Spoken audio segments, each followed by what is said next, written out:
Hello,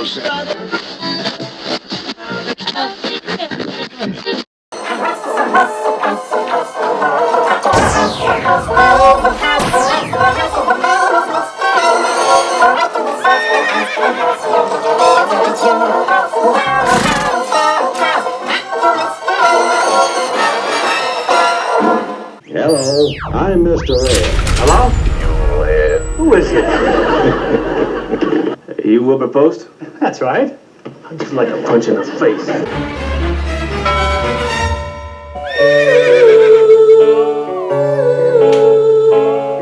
Howdy folks, and welcome to the Spaghetti Theater for the Spaghetti Theater Review, where for the first time I will be reviewing an episode of the 60s comedy sitcom, Mr. Ed. Hello, I'm Mr. Ed. Yeah, the one with the talking horse. Wilbur! That shit. Can you believe they squeezed 6 seasons out of that concept? It was a fun show to watch sometimes, but 6 seasons of Mr. Ed? Seriously? Not as much to choose from back in the early years of television. I used to watch the reruns on Nickelodeon back in the early 90s.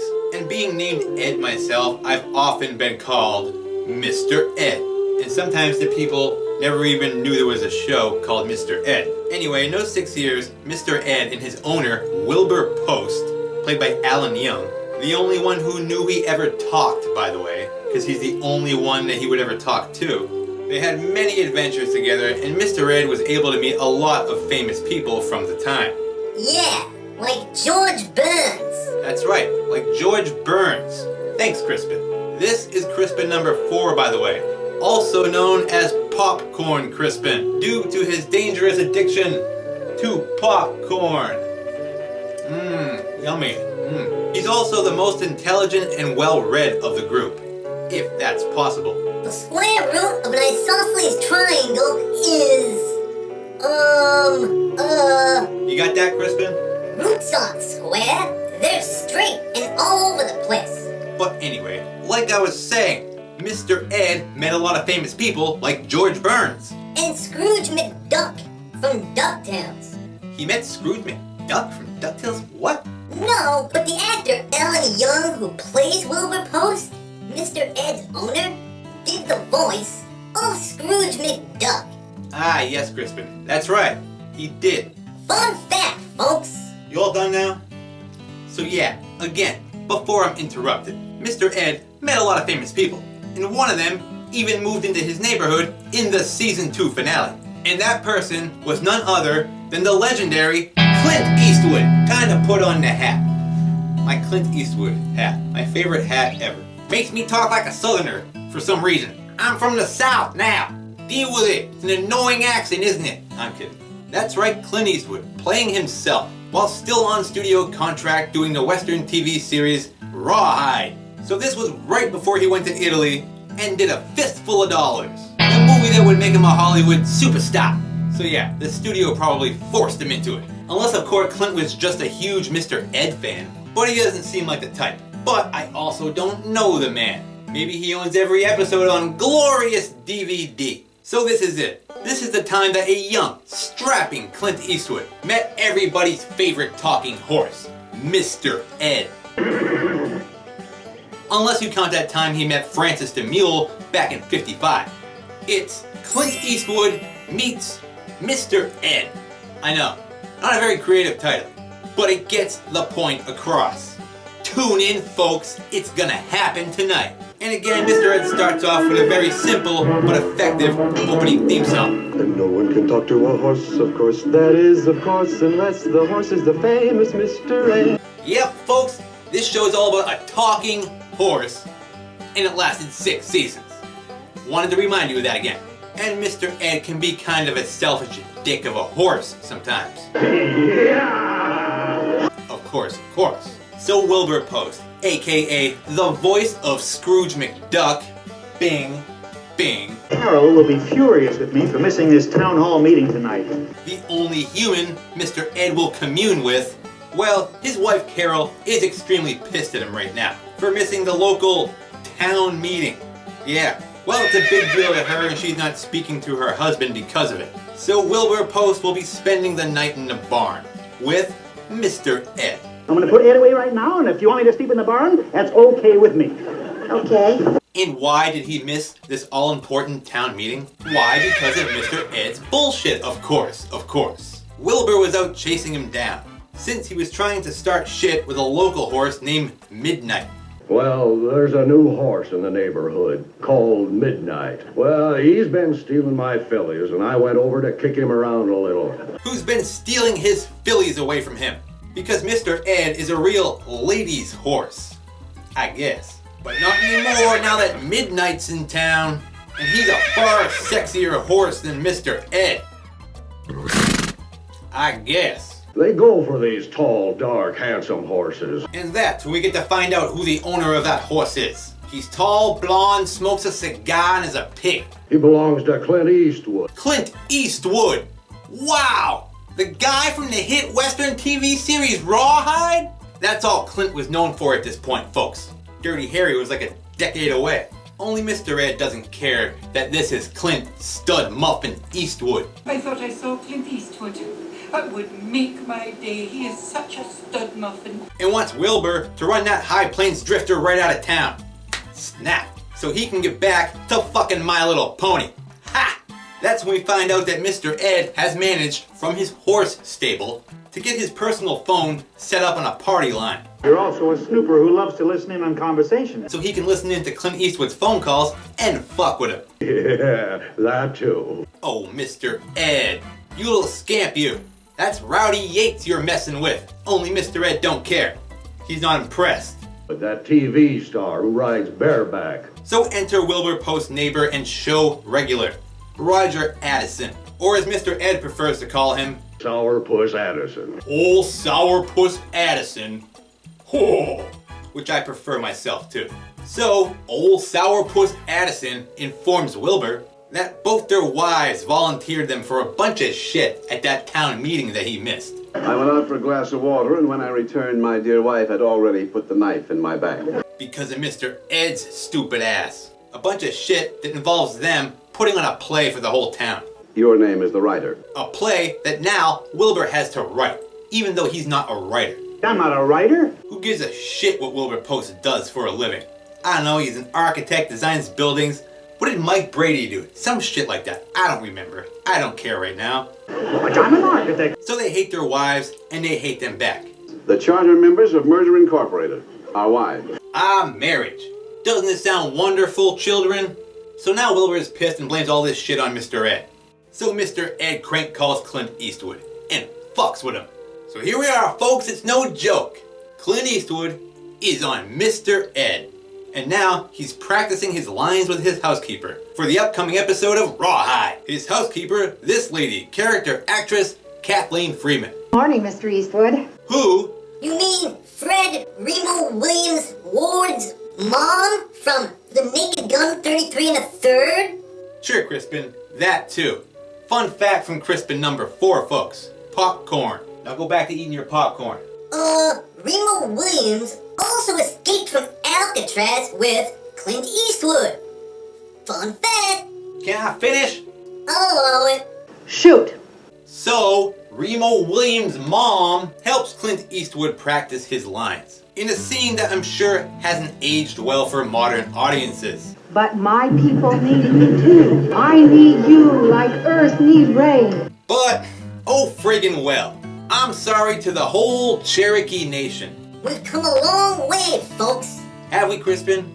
Have we? And flower needs sun. Maybe someday we'll learn. And then, the Cherokee Nation can return.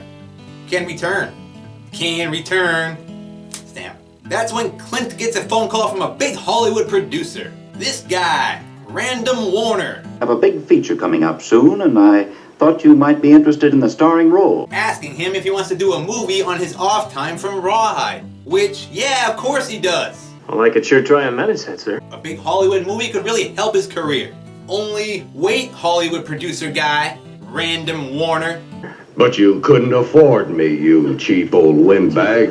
The only reason Clint took work doing spaghetti westerns in Italy was because his Rawhide contract forbid him from doing other movies in the US, but not in other countries. So sorry, Random Warner, no dice.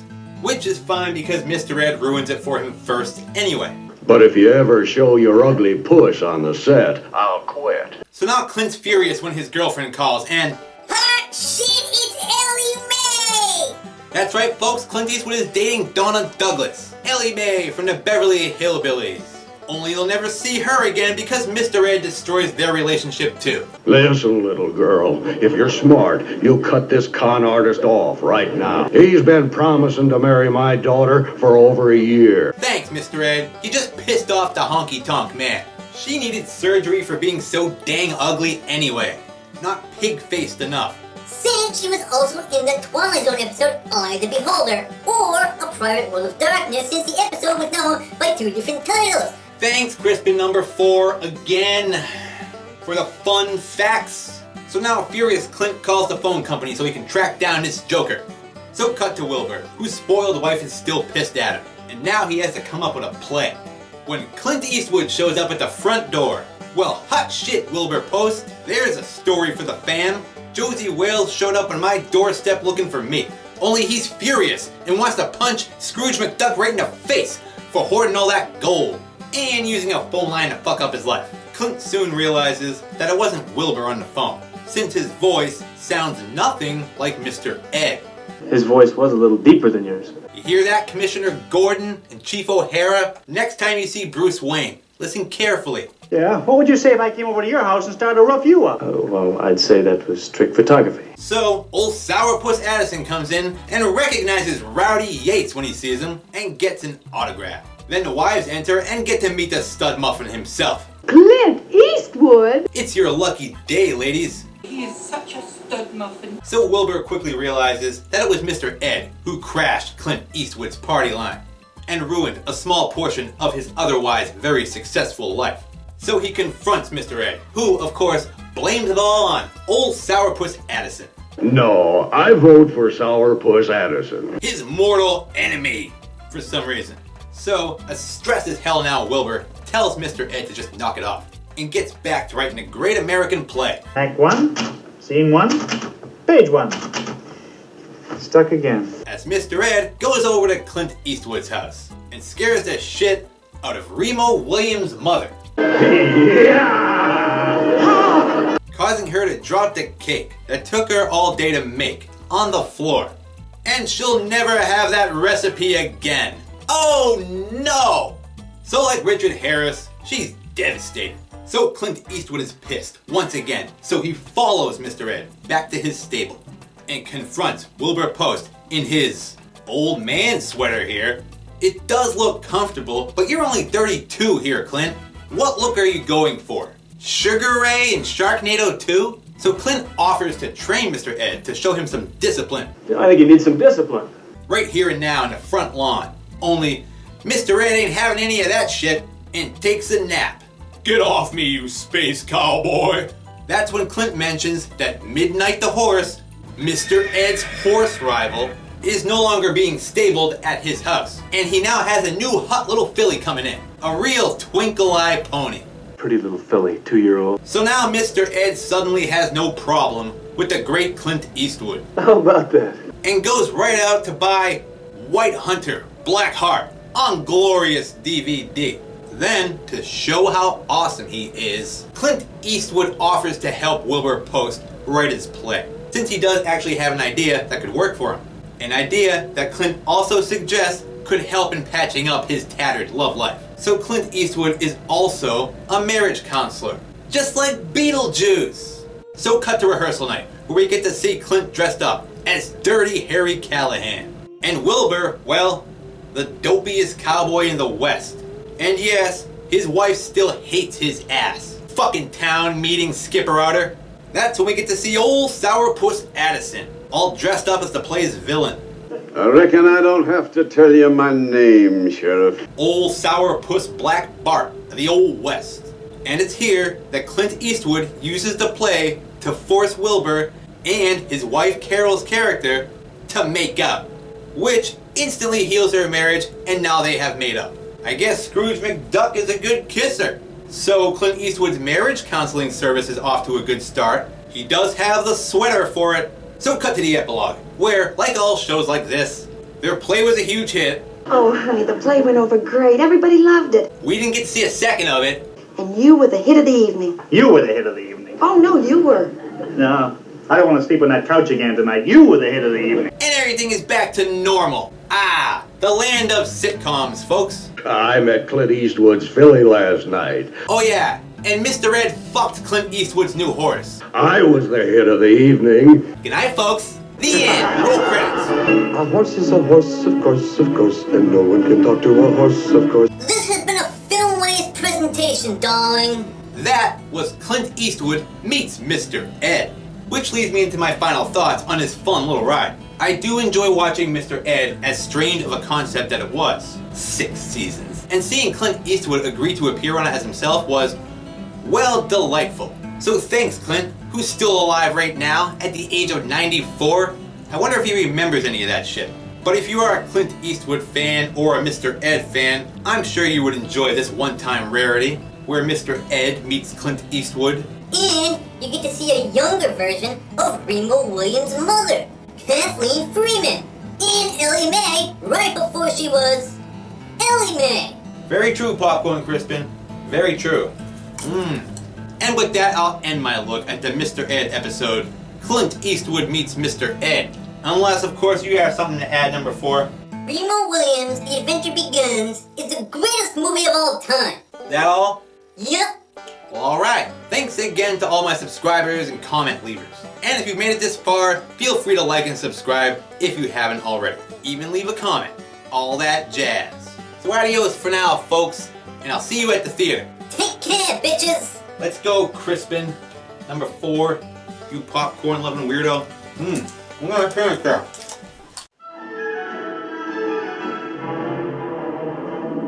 People yakety yak the streak and waste your time a day, but Mr. Ed will never speak. Hello, I'm Mr. Ed.